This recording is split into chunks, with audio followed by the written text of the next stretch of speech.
Hello' friends, welcome back to my YouTube channel. মই অনুৰাগ শৰ্মা। আপোনালোক সকলোকে পুনৰবাৰ স্বাগতম জনাইছোঁ মোৰ ইউটিউব চেনেলটোলৈ। আজি মই আপোনালোকৰ সন্মুখত এটা নতুন ভিডিঅ'লৈ উপস্থিত হৈছোঁ আৰু আজিৰ ভিডিঅ'টোত মই আপোনালোকৰ সৈতে শ্বেয়াৰ কৰিম, ডিছকাছ কৰিম DME ডাইৰেক্টৰেট অফ মেডিকেল এডুকেশ্যনৰ গ্ৰেড 3 নন টেকনিকেলৰ যোনখিনি পোষ্ট আছিলে তাৰ কাৰণে ৰিটেন এক্সামিনেশ্যনৰ অলৰেডি অফিচিয়েল স্কেডুল আহি গ'ল। 9 মাৰ্চ 2025, 9 মাৰ্চ 2025 বৰ্ষৰ 9 মাৰ্চত পৰীক্ষা অনুষ্ঠিত হ'ব। চ' তাৰ কাৰণে এক্সাম পেটাৰ্ণ আৰু চিলেবাছটো মই আজি অলপ ডিছকাছ কৰি দিম।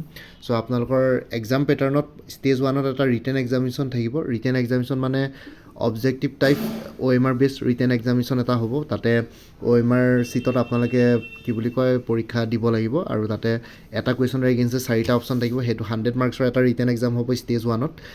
100 marks in the sense total 50টা কুৱেশ্যনছ আহিব। আগতে DMEৰ যোনটো এক্সাম পেটাৰ্ণ আছিলে তাতে 100টা কুৱেশ্যনছ আহিছিলে, কিন্তু আজিকালি নতুন এক্সাম পেটাৰ্ণত 50টা কুৱেশ্যনছ আহে। 50টা কুৱেশ্যনছৰ এগেইনষ্টে পাৰ কুৱেশ্যন 2 মাৰ্কছকৈ থাকে। চ' 50 × 2 100 মাৰ্কছ। আৰু লগতে আপোনালোকৰ ইয়াতে আই থিংক নিগেটিভ মাৰ্কিঙৰ স্কিম ইয়াতে নাথাকে DMEত। আগতেতো নাছিলে, এইবাৰ যদি কিবা তেনেকুৱা চেঞ্জেছ আহে নাজানো। টাইম দিব 1.5 ঘণ্টা, 1.5 আৱাৰ্ছ। চ' 1.5 ঘণ্টা সময়ৰ ভিতৰত আপোনালোকে 50টা কুৱেশ্যনছৰ এগেইনষ্টে 100 মাৰ্কছৰ এখন ফুল পেপাৰ কৰিবলগীয়া হয়। ঠিক আছে। তাৰপিছত ষ্টেজ 2ত আছিলে স্কিল টেষ্ট বা aptitude test. Skill test, aptitude test মানে পোষ্ট ৱাইজ বেলেগ বেলেগ পোষ্ট, বিভিন্ন ধৰণৰ পোষ্ট আছে গ্ৰেড 3 নন টেকনিকেলত। চ' কিছুমান পোষ্টৰ এগেইনষ্টে কম্পিউটাৰ স্কিল টেষ্ট হ'ব, কিছুমান টেষ্টৰ এগেইনষ্টে কিবা তেনেকুৱা ধৰণৰ তেওঁলোকৰ বেলেগ ধৰণৰ যোনটো ডিপাৰ্টমেণ্টৰ বা যোনটো ছেক্টৰত আপোনালোকে পাব, যোনটো পোষ্ট পাব সেইটোৰ এগেইনষ্টে কিবাকিবি বেলেগ ধৰণৰ স্কিল টেষ্ট, এপ্টিটিউড টেষ্ট থাকিব আৰু সেইটো 25 মাৰ্কছৰ হয় জেনেৰেলি। আৰু লগতে এতিয়া যদি আমি ৰিটেন টেষ্টৰ পৰা ৰিটেন এক্সামৰ পৰা স্কিল টেষ্টত পাবৰ কাৰণে আপোনালোকে এটা পোষ্টৰ এগেইনষ্টে 1:3 ৰেচিঅ' চিলেক্ট কৰা হ'ব। 1:3 ৰেচিঅ'ত মানে জেনেৰেলি 1:3 ৰেচিঅ'ত কৰে। এইবাৰ যদি ADRE নিচিনাকৈ 1:2 ৰেচিঅ' কৰি দিয়ে গম নাপাওঁ। চ' এটা পোষ্টৰ এগেইনষ্টে 3জনকৈ চিলেক্ট কৰিব। আগতে 3জনকৈ চিলেক্ট কৰিছিলে। চ' এটা পোষ্টৰ এগেইনষ্টে 3জনকৈ আপোনালোকে স্কিল টেষ্ট দিবলৈ পাব ৰিটেন এক্সামিনেশ্যনৰ পৰা। ঠিক আছে। আৰু কাট অফ মাৰ্কছ বহুতেই হাই যায়। কাট অফ মাৰ্কছটো যোৱাবাৰ বহুত হাই গৈছিলে, কিন্তু এইবাৰ কিমান হয় নাজানো। কিন্তু cut off marks generally DME পৰীক্ষাবিলাকত হাই যায় আৰু পেপাৰো বহুত বেছিক্স আৰু ইজি পেপাৰ আহে। আপোনালোকে টেকনিকেল পৰীক্ষাটো যোনটো হৈ গ'ল 12 জানুৱাৰীত, সেইটোৰ যদি কুৱেশ্যন পেপাৰ চাই তেতিয়াও গম পাব। বাকী টেকনিকেলৰ যোনখিনি কুৱেশ্যনছ আছিলে সেইখিনি মোৰ লেছ মডাৰেট আছিলে, কিন্তু বাকী কুৱেশ্যনছবিলাক ইজিয়ে আছিলে। ঠিক আছে। আৰু এতিয়া আমি আহি যাম চিলেবাছত। ঠিক আছে। চিলেবাছত বেছিকলি ছাবজেক্টছকেইটা হৈ গ'ল। অবজেক্টিভ টাইপ কুৱেশ্যনছ আহিব, English, general knowledge, current affairs, aptitude আৰু ৰিজনিং। ঠিক আছে। চ' এইকেইটা আহি গ'ল। চ' মই যদি ইয়াতে কওঁ ৰিজনিঙৰ কথা, চ' ইয়াতে ডাইৰেক্টলি ৰিজনিং তেনেকৈ নাহে। ঠিক আছে। চ' ৰিজনিং পাৰ্টটো আপোনালোকে স্কিপ কৰিব পাৰে। ৰিজনিঙৰ তেনেকুৱা ধৰণৰ কুৱেশ্যনছ অহা দেখা নাই। খালি জেনেৰেল নলেজৰ কথা যদি কওঁ, জেনেৰেল নলেজত কিন্তু বহুতবিলাক কুৱেশ্যনছ আহে। জেনেৰেল নলেজত আপোনালোকৰ যিকোনো ধৰণৰ কুৱেশ্যনছ আহি যাব পাৰে। লাইক জিঅ'গ্ৰাফিৰ কুৱেশ্যনছ আহে বহুত। ঠিক আছে। পলিটিৰ কুৱেশ্যনছ আহে। তাৰপিছত আপোনালোকৰ আহি যায় হিষ্ট্ৰী কুৱেশ্যনছ আহে। Assam history, Indian history, geography, polity, economy, social studies বা ছ'চিয়েল ছায়েন্সৰ এই 4টা ছাবজেক্ট আপোনালোকে কভাৰ কৰিব লাগিব। তাৰ উপৰিও আপোনালোকে ছায়েন্সৰ কুৱেশ্যনছ ইয়াতে এক্সপেক্ট কৰিব পাৰে। ছায়েন্স এণ্ড টেকন'লজি, ছায়েন্সৰ physics, biology, chemistry related questions বহুত আহে। ঠিক আছে। DME পেপাৰবিলাকত। তাৰপিছত আহি যায় ইক'লজি আৰু এনভাইৰনমেণ্ট। ইক'লজি আৰু এনভাইৰনমেণ্টৰ কুৱেশ্যনছ আহে। তাৰপিছত আহি যায় আপোনালোকৰ আৰ্ট এণ্ড কালচাৰ। ঠিক আছে। আৰ্ট এণ্ড কালচাৰ কুৱেশ্যনছো আহে। কেতিয়াবা ইম্পৰ্টেণ্ট কিছুমান কিতাপ যদি কাৰেণ্ট এফেয়াৰ্ছত থাকে বা লাইমলাইটত থাকে বা লেটেষ্ট নিউজত থাকে, ঠিক আছে, কাৰেণ্ট নিউজত, তেতিয়াহ'লে সেইবোৰ কুৱেশ্যনছ আহি যাব পাৰে। তেনেকুৱা ধৰণৰ কুৱেশ্যনছ আহে। আৰু বাকীটো আৰু কিছুমান যদি কাৰেণ্ট এফেয়াৰ্ছ ৰিলেটেড কুৱেশ্যনছ কিছুমান আহি যায় তেনেকৈ, আৰু জিঅ'গ্ৰাফিৰ কুৱেশ্যনছো বহুত আহে। চ' তেনেকৈ ধৰণে জেনেৰেল নলেজ বুলি ক'লে মানে বহুত ভাষ্ট হৈ যায়। History, geography, polity, economy, current affairs, তাৰপিছত আৰ্ট এণ্ড কালচাৰ, ঠিক আছে, ecology, environment, science and technology, সেই গোটেইবিলাক পৰ্চন আপোনালোকে কভাৰ কৰিবলগীয়া হয় জেনেৰেল নলেজ ছেকশ্যনটোত। ঠিক আছে। চ' তাৰপিছত আহি গ'ল ইংলিছ। ঠিক আছে। ইংলিছত আপোনালোকৰ আহে জেনেৰেলি ইংলিছত আপোনালোকৰ ধৰক চিননিম আহে, এণ্টনিম আহে। চিননিম মানে যোনটোৰ একেই থাকে, মিনিং একেই থাকে। এটা ৱৰ্ড দি দিব, 4টা অপশ্যন দিয়া থাকিব। সেই যোনটো ৱৰ্ড কুৱেশ্যনত থাকিব সেইটোৰ একেই মিনিং থকা ৱৰ্ড কি হ'ব। আকৌ এণ্টনিম আহে। এণ্টনিম মানে অপজিট। ঠিক আছে। যদি ধৰক কুৱেশ্যনত যদি ব্ৰেভ বুলি দিয়া থাকে, ব্ৰেভৰ অপজিট এণ্টনিম কি হ'ব সেইটো সোধে। চ' কাৱাৰ্ড হ'ব। চ' তেনেকুৱা ধৰণৰ কুৱেশ্যনছ ইংলিছত আহে। আৰু লগতে ইংলিছ প্ৰভাৱবিলাক কমপ্লিট কৰিবলৈ দিয়ে। ঠিক আছে। মানে এটা কুৱেশ্যন দি দিব, ফিল আপ দ্য ব্লেংকছ থাকে। Strike while the iron is dash থাকিব so' strike while the iron is hot তেনেকুৱা ধৰণৰ কুৱেশ্যনছ আৰু তাৰপিছত আকৌ আহে কমপ্লিট দি ফ'ল'য়িং চেণ্টেন্স আহি যায় কাৰেক্ট প্ৰনাউন দি পেলাই চেণ্টেন্সটো কমপ্লিট কৰিবলৈ আহে ঠিক আছে তেনেকুৱা ধৰণৰ কথা প্ৰিপজিশ্যন দি পেলাই চেণ্টেন্সটো কমপ্লিট কৰিব আহে চ' ইংলিছ গ্ৰামাৰ বেচিকেলি ছুপাৰলেটিভ ফৰ্মতো কেতিয়াবা কুৱেশ্যন সোধে ঠিক আছে ত' তেনেকুৱা ধৰণৰ কথা আৰু ডেডলিয়েষ্ট তেনেকুৱা ধৰণৰ কম্পেৰেটিভ পজিটিভ ছুপাৰলেটিভ ডিগ্ৰী সেই তেনেকুৱা ধৰণৰ কিছুমান আহি যায় কালেক্টিভ নাউন আহি যায় ঠিক আছে থিপছৰ কালেক্টিভ নাউন কি হ'ব পাৰে ঠিক আছে ডগৰ কালেক্টিভ নাউন কি হ'ব পাৰে চ' তেনেকুৱা ধৰণৰ কথা আৰু কিছুমান ফিল আপ দ্য ব্লেংকছো আহি যায় আৰু লগতে আপোনালোকৰ কিছুমান এনেকুৱা ধৰণৰ আহে যে এজন মানুহে যোনজনে মাংস বিক্ৰী কৰে a person who sells meat is call কি হ'ব সেই তেনেকুৱা ধৰণৰ কুৱেশ্যনছ ইংলিছত আহি যায় ঠিক আছে চ' আপোনালোকে প্ৰিভিয়াছ ইয়াৰ কুৱেশ্যন পেপাৰ চালে গম পাব ইংলিছ গ্ৰামাৰখিনি অলপ ভালকৈ চাব লাগিব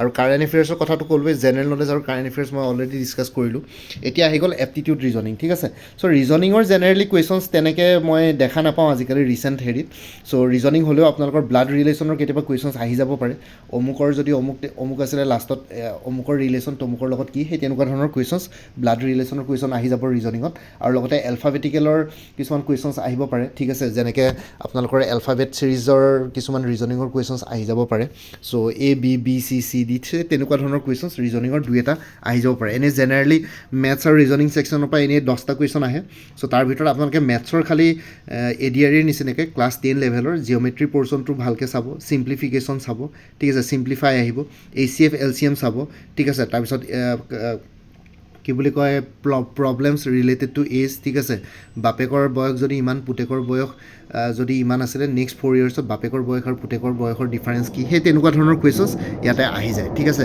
ছাবষ্ট্ৰেকশ্যন এডিশ্যন মাল্টিপ্লিকেশ্যন ডিভিজন চ' সেইবোৰ তেনেকুৱা টাইপৰ কুৱেশ্যনছ আহে তাৰপিছত A and B can do a piece of work in ইমান ডেইজ চ' তেনেকুৱা ধৰণৰ কুৱেশ্যনছো আহে চ' আপোনালোকে আৰু লগতে কিছুমান কি বুলি কয় এয়া ধৰক আপুনি যদি প্ৰিভিয়াছ ইয়েৰ কুৱেশ্যন পেপাৰ যদি আছাম গভৰ্ণমেণ্টৰ চাই যায় তেতিয়াহ'লে মেথছখিনি কমনে পৰি যায় ইয়াতে DMEৰ যোনটো কোৰ্চ আছে তাতে মই মেথছৰ গোটেইখিনি বস্তু কভাৰ কৰিছোঁ মেথছৰ কুৱেশ্যন ইয়াৰ আগৰবাৰ DME হওঁতে 100% কমন পৰিছিলে চ' সেইটো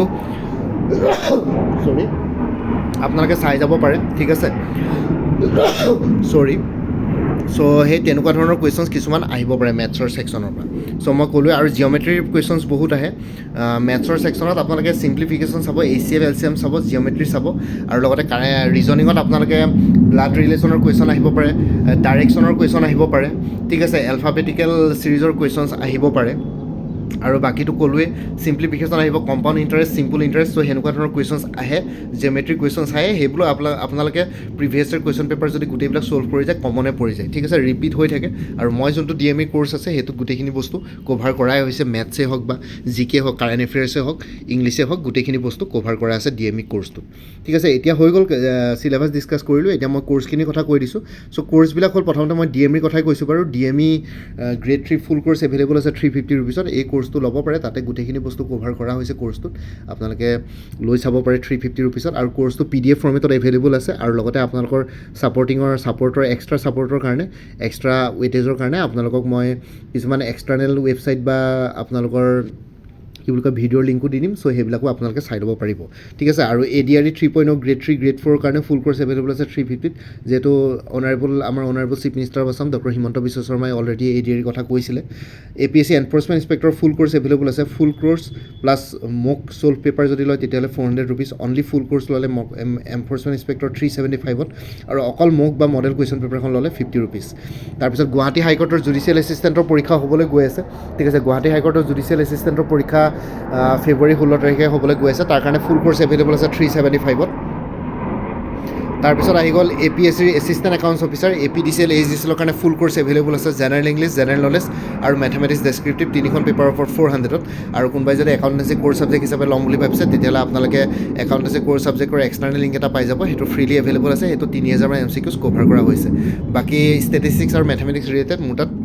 কোৰ্চ নাই বাকী APSC জুনিয়ৰ এডমিনিষ্ট্ৰেটিভ এছিষ্টেণ্টৰ ফুল কোৰ্চ এভেইলেবল আছে 400ত ফেজ 1ৰ ফুল কোৰ্চ জেনেৰেল ষ্টাডিজৰ ফুল কোৰ্চ এভেইলেবল আছে আৰু ফেজ 2ৰ general English plus precis writing ইয়াতে পাই যাব আছাম পুলিচৰ কনিষ্টেবলৰ অন্যান্য পষ্টসমূহৰ কাৰণে ৰিটেন এক্সামিনেশ্যনৰ ফুল কোৰ্চ এভেইলেবল আছে 350ত APSC ষ্টেন'গ্ৰাফাৰৰ ৰিটেন এক্সামিনেশ্যনৰ গ্ৰেড 2 ফুল কোৰ্চ এভেইলেবল আছে 300ত উইমেন এণ্ড চাইল্ড ডেভেলপমেণ্টৰ ষ্টেটিষ্টিকেল এছিষ্টেণ্টৰ ফুল কোৰ্চ এভেইলেবল আছে 350ত আৰু কাৰেণ্ট এফেয়াৰ্ছবিলাক আপোনালোকে লাইফ টাইম পাই থাকিব মোৰ পৰা এবাৰ কোৰ্চ কিনিলে মানে তাৰ কাৰণে কোনো এডিশ্যনেল পে'মেণ্ট কৰিব নালাগে প্ৰত্যেক মাহৰ ষ্টাৰ্টিঙতে এটা ৰিমাইণ্ডাৰ মেছেজ দিলে হ'ল বৰ্তমান কোৰ্চসমূহত কাৰেণ্ট এফেয়াৰ্ছ জানুৱাৰী 2023 পৰা ডিচেম্বৰ 2024 মানে দুটা বছৰ 2023 আৰু 24 দুটা বছৰ কভাৰ কৰা হৈছে কাৰণ কাৰেণ্ট এফেয়াৰ্ছ আপোনালোকে পৰীক্ষাবিলাকত দেখিছে প্ৰিভিয়াছ ইয়েৰৰ পৰা সুধি দিয়ে সেইকাৰণে দুটা বছৰ আপোনালোকে চাবই লাগিব কোনোবা যদি ইণ্টাৰেষ্টেড কেণ্ডিডেটছ আছে তেতিয়াহ'লে হোৱাটছএপ নম্বৰটো জনাওক 9706557851 আপোনালোকক কোনটো কোৰ্চ লাগে কোৰ্চৰ কণ্টেণ্টছখিনি শ্বেয়াৰ কৰিম লগতে পে'মেণ্টৰ লিংক দি দিম পে'মেণ্ট কৰাৰ লগে লগে গোটেই কোৰ্চটো নিজৰ হোৱাটছএপত PDF ফৰ্মেটত পাই যাব আৰু ইয়াতে যোনটো হোৱাটছএপ নম্বৰ দিয়া আছে সেইটো অনুগ্ৰহ কৰি কল নকৰিব এইটো জাষ্ট হোৱাটছএপ মেছেজৰ কাৰণে এভেইলেবল কলৰ কাৰণে এভেইলেবল নহয়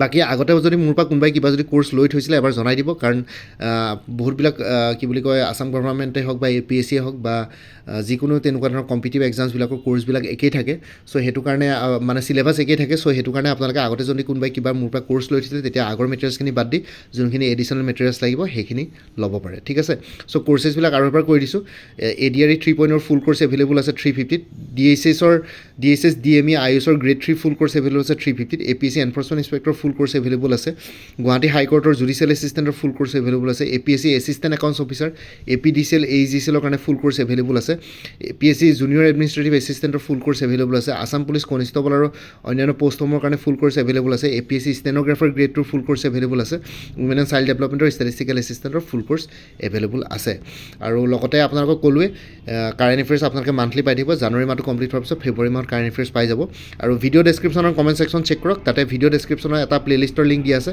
DSS DME আয়ুষ আছাম বুলি সেই প্লেলিষ্টত গ'লে এই পৰীক্ষাটোৰ লগত জড়িত সকলো ধৰণৰ ভিডিঅ'ছ পাই যাব লগতে মোৰ আৰু এটা চেনেল আছে অসম IQ বুলি সেই চেনেলটোৰ লিংকটো এই ভিডিঅ'টোৰ ডেছক্ৰিপশ্যনত শ্বেয়াৰ কৰিছোঁ আপোনালোকে সেইটো চেনেলো ছাবস্ক্ৰাইব কৰিব পাৰিব চ' ভৱিষ্যতলৈ এনেকুৱা ধৰণৰ কম্পিটিটিভ এক্সামছবিলাক দিয়াৰ ক্ষেত্ৰত আৰু অলপ এক্সট্ৰা গাইডেঞ্চ পাই যায় বাকী ভিডিঅ' ডেছক্ৰিপশ্যনৰ কমেণ্ট ছেকশ্যন চেক কৰক তাতে কোৰ্চখিনিৰ কথা আৰু এবাৰ উল্লেখ কৰি দিছোঁ আপোনালোকে ভিডিঅ' ডেছক্ৰিপশ্যনৰ কমেণ্ট ছেকশ্যনটো এবাৰ চাই ল'ব পাৰিব কি কোৰ্চেছ এভেইলেবল আছে লগতে হোৱাটছএপ নাম্বাৰটো তাতে দিয়া আছে চ' ভিডিঅ' ডেছক্ৰিপশ্যনৰ কমেণ্ট ছেকশ্যনটো চেক কৰিবলৈ নাপাহৰিব আৰু বাকী আজিৰ ভিডিঅ'টো ইমানতে সমাপ্ত কৰিলোঁ বাকী মোৰ ভিডিঅ'ছবোৰ চাই যদি ভাল পায় মোৰ চেনেলটো ছাবস্ক্ৰাইব কৰি ল'ব আৰু লগতে আপোনালোকৰ যিমানখিনি ফেমিলি ফ্ৰেণ্ডছ ৰিলেটিভছ আৰু চিনাকি এক্সপিৰিয়েঞ্চ আছে তেওঁলোকৰ লগত মোৰ চেনেলটো শ্বেয়াৰ কৰিব লগতে কমেণ্ট ছেকশ্যনত জনাব কিবা যদি কুৱেশ্যন থাকে ডাউট থাকে মই নিশ্চয় আপোনালোকৰ কুৱেশ্যনছ আৰু ডাউটছবিলাকৰ ৰিপ্লাই দিবলৈ চেষ্টা কৰিম বাকী আজিৰ ভিডিঅ'টো ইমানতে সমাপ্ত কৰি আপোনালোক সকলোৰ পৰা বিদায় ল'লোঁ কাইলৈ পুনৰ এটা নতুন ভিডিঅ' লৈ আপোনালোকৰ সন্মুখত উপস্থিত হ'ম তেতিয়ালৈকে ভালকৈ প্ৰিপেৰেশ্যন কৰি থাকক সকলোলৈ অল দি বেষ্ট থাকিলে bye take care friends Bharat মাতা কি জয় জয় আই অসম